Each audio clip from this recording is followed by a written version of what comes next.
One of the biggest complaints I get as a dog trainer is my dog jumps on me, my dog jumps on my neighbors, it jumps on my kids.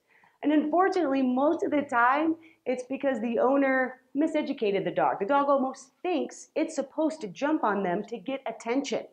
A really important thing for this technique is you are going to need a leash and a collar, right? Because every time you touch your dog, you're rewarding it.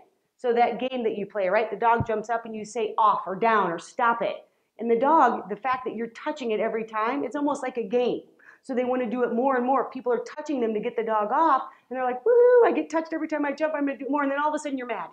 And you're angry at the dog. They're like, whoa, we were playing a really cool game, you kept rewarding me, and all of a sudden you're angry. It's very confusing for the dog.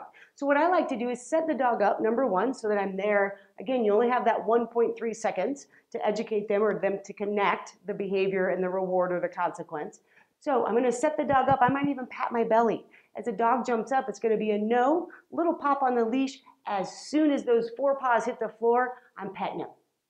It's going to take a little bit of repetition, right, depending on the dog. And another big thing, too, people with puppies. Puppies are cute, and they're 10, 12, and they're jumping up, and they're petting them. It's like, it's okay, it's a puppy. And then all of a sudden, it's 6 months old, the dog's bigger, it's getting mud on you, and now you're upset again. Again, you change the rules on the dog. So picture when you get an adopted dog, an adult dog, a puppy, if you don't want them ever jumping on you, don't allow it.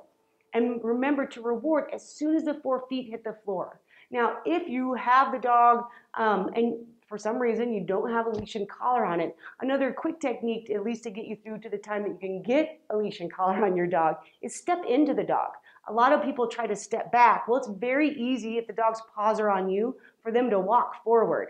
It's not as easy for them to walk backwards. And usually just a couple steps into them, the front 2 feet will hit the ground. And again, then you can reward for having all 4 feet. So you're educating the dog. The way to get my attention is to have all 4 paws on the ground.